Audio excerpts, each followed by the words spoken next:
we got a proposal from the league, which was honestly a slap in the face. And I think we really have to put an emphasis on the players that are in our league right now. But I love to see the league growing. I think, adding these teams in Philly and Detroit, like, that's how amazing is that the league can grow. But how cool would it also be to have like a little bit expansion on the rosters? Like, let's focus on the teams that have everything set up right now, and maybe focus on the teams also that find excuses continuously to lack investment into their players. WNBA players reject first CBA offer. 3 months ago, Kat Engelbert claimed to be optimistic about ongoing negotiations. I guess all that optimism has suddenly disappeared. Now, to be fair, this is not unusual. It's not unusual to see players reject the first offer they receive. But like I've told you guys before, this is going to be a tough negotiation for Kat Engelbert. Is the WNBA heading toward a major crisis? Players have reportedly pushed back against a new deal, expansion is moving at full speed, and Caitlin Clark's enormous impact on the league continues to dominate the conversation. Now, with questions surrounding the 2026 season and the future of the league's labor agreement, the pressure is mounting. So what's really happening behind the scenes, and who should be held responsible if things go wrong? This Kat Engelbert, I'm sure she thought that everyone was going to be thrilled with the expansion of the WNBA. I'm sure she thought the cities of Cleveland, Philadelphia, Detroit would be throwing parades welcoming unknown dump divers to their city. I'm sure she thought WNBA players would be doing something that they have never done before, not complaining. I'm sure the dump diva thought, the players have been demanding more money, so I've got the perfect solution. We'll open 3 new dumps, which will give players the opportunity to play more games. That way, they'll almost be above the poverty line. This idea is great! So, let's start with what really set everything off. The WNBA sent the Players Association its first proposal for the next collective bargaining agreement. Sounds pretty routine, right? Not exactly. Phoenix Mercury star Satu Sabally didn't hold back. She described the proposal as a slap in the face. And let's be honest, that's more than simple frustration. That's a player saying she feels ignored, undervalued, and completely fed up. What makes the timing even more interesting is that the proposal came right after the league proudly announced expansion plans involving new teams in Philadelphia, Detroit, and the Bay Area. The WNBA was celebrating major growth, but some players were asking a very different question. Where is the investment in the players already here? Sabally's criticism wasn't only about salary. She also pointed to the need for more roster spots, better facilities, improved working conditions, and greater investment in existing franchises. And that raises a serious issue. Many teams already deal with limited roster flexibility, hardship contracts, and players fighting for opportunities. Now the league is preparing to add even more teams. So, is the WNBA expanding faster than its foundation can handle? Or are the players simply demanding their fair share as the league continues to grow? And if you want to understand just how dangerous a labor dispute can become, look at Major League Baseball in 1994. The season was underway, fans were invested, and everything seemed to be building toward another exciting postseason. Then the labor dispute exploded. The strike wiped out the postseason and cancelled the World Series. Fans were furious, and baseball suffered a massive setback. The sport eventually recovered, helped in part by the legendary home run chase involving Mark McGwire and Sammy Sosa. But here's the problem for the WNBA. Baseball had generations of history, decades of tradition, and an enormous fan base to fall back on. The WNBA is still building that foundation. That's why this labor battle could be far more important than it looks right now. The league is growing rapidly, attention is at an all-time high, and new teams are coming in. But if the players and the league can't agree on how that growth should be shared, the momentum everyone worked so hard to build could suddenly come to a halt. And that brings us to the biggest issue of all. How much of the WNBA's current momentum is actually tied to one superstar, Caitlin Clark? If the league ever went on strike, there's no guarantee the audience would simply wait around. Networks could reconsider their investment, casual fans could move on, and the league doesn't have generations of history to rely on. That's why the stakes are so high. One major labor dispute could seriously damage the momentum the WNBA has spent years building. So what happens if both sides refuse to budge? Here's the controversial argument. A huge part of the WNBA's recent growth has been driven by Caitlin Clark. Clark. Her games attract enormous attention, her merchandise has become a major seller, and her presence has helped push the league into bigger conversations with broadcasters and sponsors. That isn't necessarily disrespect toward the rest of the players. It's simply recognizing the enormous commercial impact one superstar can have, but that's also what makes the situation so fragile.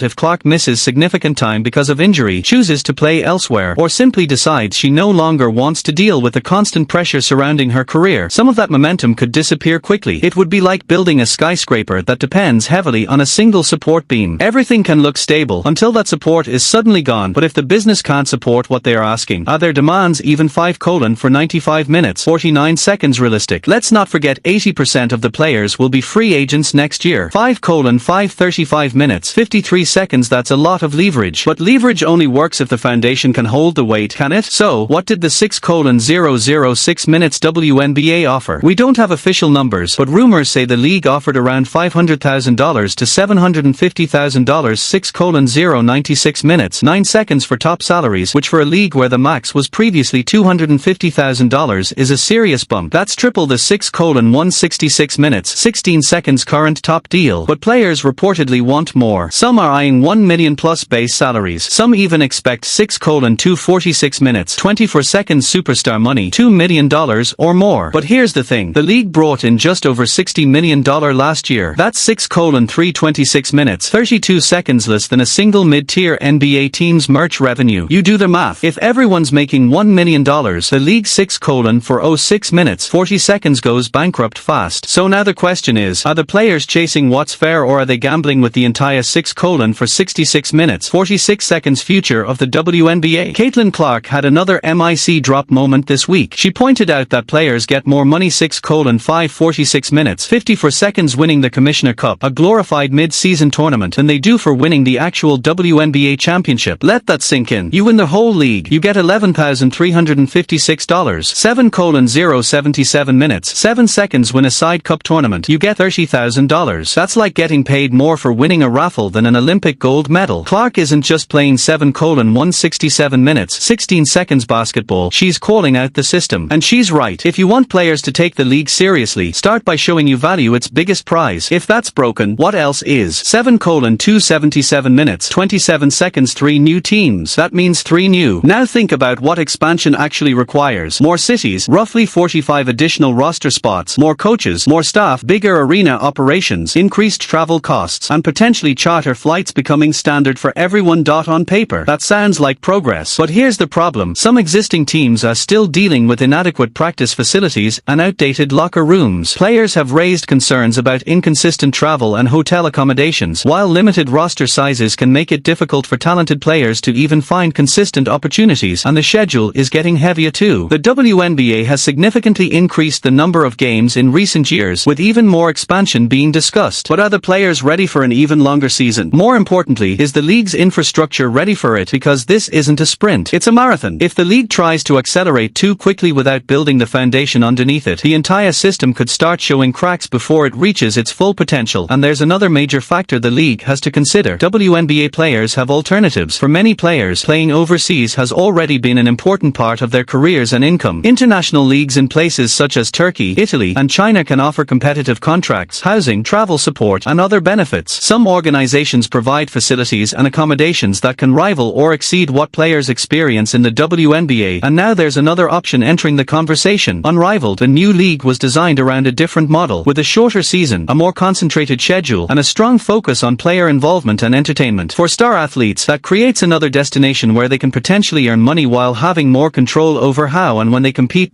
So here's the uncomfortable reality. If the new CBA negotiations completely break down, walking away from the WNBA wouldn't necessarily be an empty threat. Players have other opportunities, and some are already exploring them. But let's also be realistic about the economics. Not every WNBA player can command a multi-million-dollar salary. The market value of players varies dramatically depending on popularity, performance, endorsements, and commercial appeal. Caitlin Clark, her commercial value is enormous. Sabrina Ionescu, a major star with a huge market presence. Adger Wilson, another elite name with tremendous value, and there are several others who could command significant money. But the real challenge is figuring out how the league can reward its biggest stars while also creating a sustainable system that works for every player. Not just the names that dominate headlines, sure, but we also have to be realistic. Most WNBA players aren't household names. games. They aren't selling out arenas every night, and they aren't generating millions of viewers on their OWN.so. What would a fair salary structure actually look like? A maximum salary somewhere around $600,000 to $750,000 could be a reasonable starting point for the league's top players. Rookie contracts in the $150,000 to $200,000 range could provide young athletes with a much stronger foundation, and performance bonuses for playoff victories, MVP awards, and all WNBA selections could give players additional opportunities to earn more based on their success. That kind of system rewards excellence without putting the entire league's finances at risk, because expecting every player to suddenly become a millionaire simply because the league is growing may not be realistic. Not yet. The business has to expand, increase revenue, and build stronger financial foundations before massive salaries can become sustainable across the entire roster. And now the clock is ticking. The WNBA needs a new collective bargaining agreement. The players want a larger share of the money. The league wants to expand.